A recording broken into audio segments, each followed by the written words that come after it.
नमस्कार. पॉलिटी मधलं आपण पुढचा प्रश्न घेऊन येतो आहे जेंडर जस्टिस वरचा. यूपीएससी PYQ तुम्हाला म्हणता येईल कारण यापूर्वी मेन्स मध्ये विचारलेला आहे. Let's read the question. अगदी व्यवस्थित प्रश्न वाचायचे आणि पटकन. जर तुम्हाला कळत असेल की प्रश्न वाचून या प्रश्नाच्या बॉडीमध्ये किती पॅराग्राफ असतील तर क्विकली ते कमेंट बॉक्समध्ये टाकायला काही हरकत नाही. त्यातनं काय होईल की एक स्ट्रक्चर कसं असावं ते हळूहळू आपल्या डोक्यात फिट होत जाईल.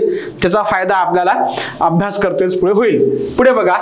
Explain the constitutional perspective of gender justice with the help of relevant constitutional provisions and case laws. जरा मराठीमध्ये वाचूयात. संबंधित घटनात्मक तरतुदी आणि खटल्यातील कायद्यांच्या मदतीने लैंगिक न्यायाचे घटनात्मक दृष्टिकोन स्पष्ट करा. सो तुम्हाला काय सांगायचंय तर की लैंगिक न्यायाबद्दल कोणकोणत्या घटनात्मक तरतुदी भारतीय राज्यघटनेमध्ये आहेत त्या स्पष्ट करायचे. First thing. सेकंड थिंग काय आहे तर लैंगिक न्याय सुनिश्चित करण्यासाठी आतापर्यंत कोणती खटले झाली असतील किंवा काही महत्वाचे कायदे असतील तर तुम्हाला त्याचीही चर्चा दुसऱ्या पॅराग्राफ मध्ये, मी बॉडी मधले बोलतोय बरं का, दुसऱ्या पॅराग्राफ मध्ये करायची आहे. सो अगदी साधा सोपा प्रश्न आहे. इंट्रो तुम्ही काय कराल तर तुम्हाला जेंडर जस्टिस बाबत तुमच्या प्रस्तावनेमध्ये सुरुवात करता येईल की भारतीय संविधानामधील प्रस्तावनेपासून तर मूलभूत हक्क किंवा पुढील सर्व घटकांमध्ये लैंगिक न्यायाचं तत्व हे अगदी प्रामुख्याने अधोरेखित केलेलं आहे. आणि लैंगिक न्याय म्हणजे काय तर कोणतेही लिंग असेल, लिंगाच्या आधारे राज्य व्यवस्था किंवा राज्य संस्था कोणाशीही भेदभाव करणार नाही. मग इथं बघा, इथं जेंडर जस्टिस विषयी बोलतो आहे तर इथे पटकन तुम्ही बोलता बोलता तृतीय लिंगांची सुद्धा चर्चा केली पाहिजे. सो तुम्ही कुठतरी तुमच्या उत्तरात ते स्पष्ट मांडलं पाहिजे की मेल, फिमेल आणि ट्रान्सजेंडर याची सुद्धा तुम्ही इथं चर्चा करू शकाल. चला ठीक आहे. तुम्हाला इथं प्रस्तावना दिलेली आहे की संवैधानिक चौकटीत लिंग न्याय म्हणजे सर्व व्यक्तींसाठी समान हक्क आणि संधीचे संरक्षण आणि संवर्धन, मग त्यांचे लिंग कोणतेही असो. आणि पुढील आता लैंगिक न्यायास प्रोत्साहन देण्यासाठी राज्यघटनेमध्ये कोणकोणत्या घटनात्मक तरतुदी आहेत. सगळ्यात पहिलं आहे ती म्हणजे प्रस्तावना. प्रस्तावना काय म्हणते? प्रस्तावना म्हणते की सर्व इक्वल असतील स्टेट समोर. मग त्यांची कास्ट कोणती का असेना, क्रीड कोणती का असेना, काही फरक पडणार नाहीये. म्हणजे सो बघा इथं सांगितलेलं आहे की सर्व लिंग समान असतील, त्यांना दर्जा समान असेल आणि त्यांना सर्व प्रकारच्या संधींचा आनंद घेता येईल. त्याकरता स्टेट कोणाशीही कुठल्याही प्रकारचा भेदभाव करणार नाही. तुम्हाला माहित आहे कलम 14. आता एक लिहिलं प्रस्तावना. आपण काय सुरू केलेलं आहे की घटनेमध्ये कोणकोणत्या तरतुदी आहेत. प्रस्तावनेमध्ये आपण बोललो. दुसरं आहे कलम 14 कायद्यापुढे समानता आणि कायद्याचं समान संरक्षण.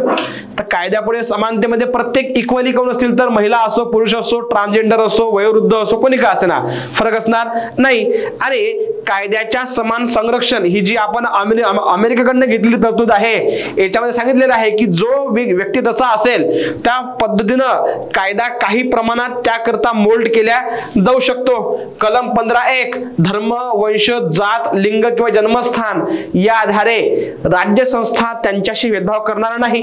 नेक्स्ट कलम 15(3) मध्ये महिलांसाठी काही विशेष तरतुदी करण्याबाबतची घटक या कलम 15(3) मध्ये राज्यघटनेत लिहून ठेवलेले आहेत. चला आपण पुढे जाऊ. कलम 16 तुम्हाला काय सांगतं? कलम सांगतं की समाजामधल्या विशेष घटकांसाठी सरकारी नोकरीत काही जागा आरक्षित असतील, मग त्यात महिला पण येतात. सो महिलांना तुम्हाला माहिती आहे की आरक्षण असतं.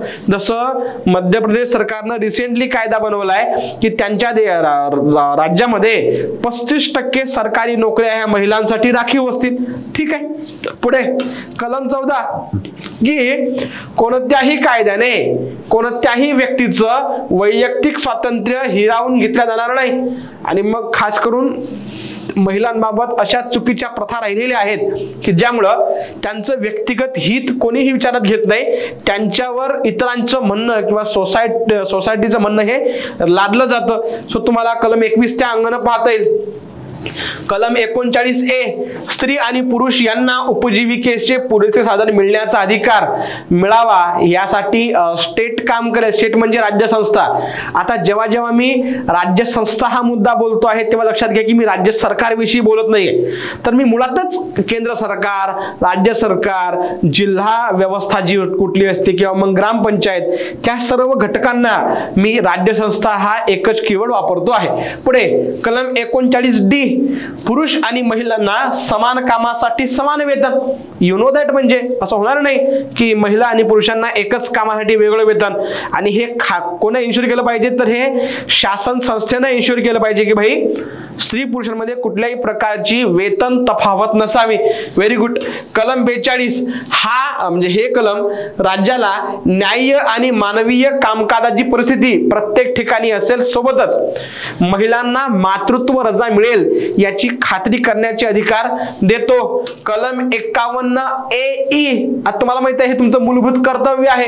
हक्क वेगळे कर्तव्य, यामध्ये काय दिलेलं आहे की महिलांच्या प्रतिष्ठेला कोणतेही धक्का लागणार नाही अशी वागणूक भारतातल्या प्रत्येक व्यक्तीकडनं झाली पाहिजे. म्हणजे तरी तुमचा कलम चांगला आहे. कलम 243D आणि त्यामधला उपघटक 3 जो आहे तो काय सांगतो की पंचायत राज व्यवस्थेमध्ये महिलांना किमान 1/3 जागा, 1/3 जागा म्हणजेच 33% जागा काय असतील तर आरक्षित असतील, रिझर्व्ह असतील.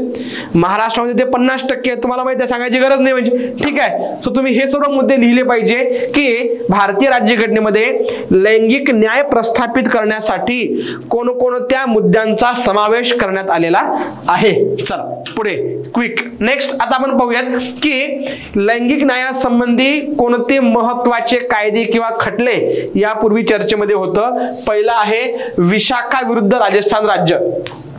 तुम्हाला विशाखा गाईडलाईन्स, तुम्ही हा शब्द खूप वेळा ऐकलेला असेल. विशाखा गाईडलाईन्स, एखाद्या वेळेस रील्सच्या माध्यमातून नेमकं हे काय प्रकरण होतं विशाखा गाईडलाईनचं हे तुमच्यापर्यंत मी आणण्याचा नक्की प्रयत्न करेल. म्हणजे ठीक आहे. बरं, विशाखा गाईडलाईन्स म्हणा हा जो खटला होता 1997चा, यामध्ये सुप्रीम कोर्टानं महिलांचं कामाच्या ठिकाणी त्यांचं जे शोषण होत आहे त्या शोषणासंबंधी काही नियम राज्य व्यवस्थेला सांगितले होते की या नियमांचं पालन झालं पाहिजे. कामाच्या ठिकाणी ज्या ज्या महिलांवर शोषण होत आहे त्याच गाईडलाईन्सच्या आधारे 2012 मध्ये एक वर्मा कमिटी बसली आणि त्याच वर्मा कमिटीच्या सूचनेनुसार मग महिलांचा लैंगिक छळ प्रतिबंध आणि निवारण कायदा 2013 हा तुमचा लागू झालेला पाहायला भेटतो. सो जे सेक्शुअल एक्सप्लॉयटेशन ऍक्ट जो आहे एक प्रकारचा 2013चा, म्हणजे बरोबर, prevention of sexual exploitation of women वगैरे. Got it. तर तुम्ही या कायद्याविषयी लिहू शकता बाबा की हा एक खटला आहे चर्चेमधला. Next, Joseph Shine versus union of India 2018, यामध्ये जी ॲडल्टरी आहे, व्याभिचाराबाबतचा निर्णय सुप्रीम कोर्टाने दिलेला आहे. 497 रद्दबातल केलं. सो तुम्ही इथे ते लिहू शकता. Punjab versus union of India, हे प्रकरण लिंग निवड आणि स्त्री भ्रूण हत्या याबाबत जो भेदभाव होतो आहे ते टाळण्यासाठीच तुम्हाला प्रकरण पाहायला भेटते. वैवाहिक बलात्कार, म्हणजे यात हे पण सांगितलेलं आहे की जर 18 वर्षापेक्षा खालील एखादी महिला असेल आणि जर तिचं लग्न झालं तर तिच्या सोबत होणारा कोणतेही शारीरिक संबंध असतील ते काय एक प्रकारे बलात्कार तुम्ही म्हणू शकता. Next, independent thought versus union of India, या केस मध्ये तुम्ही याही केस बाबत तुम्ही तिथे लिखाण करू शकाल. Anuj Garg versus hotel association of India, यामध्ये ज्या ठिकाणी दारू दिली जाते, आधी काय व्हायचं की ज्या ठिकाणी दारू सर्व केली जाते त्या ठिकाणी महिलांना कामाला ठेवण्यास बंदी होती. मात्र सुप्रीम कोर्ट म्हटलं की असं कसं, जर महिला तयार आहेत आणि त्या महिलांचं रक्षण करणं हे त्या हॉटेलियर किंवा त्या व्यवस्थेची जबाबदारी आहे, अशा वेळेस ज्या ठिकाणी दारू जरी सर्व केली जात असेल तिथे सुद्धा काय पाहिजे तर महिलांना काम करण्याची परवानगी भेटली पाहिजे. कारण त्यांना तुम्हाला एक फ्रीडम असलं पाहिजे म्हणा, किंवा लिंगाच्या आधारावर त्यांच्यासोबत भेदभाव होता कामा नये की या ठिकाणी काम कर त्या ठिकाणी काम करू नकोस म्हणून. म्हणजे ठीक आहे. ओके, अल्टिमेटली मग आपण आपल्या उत्तराकडे आलं पाहिजे की नाही बाबा, जो लिंगभेद आहे तो सोसायटीला पोखरून टाकणारी एक व्यवस्था आहे ज्याचा इतिहास आपण 19व्या शतकात बघितला, मे बी काही प्रमाणात तो 20व्या शतकातही बघितला.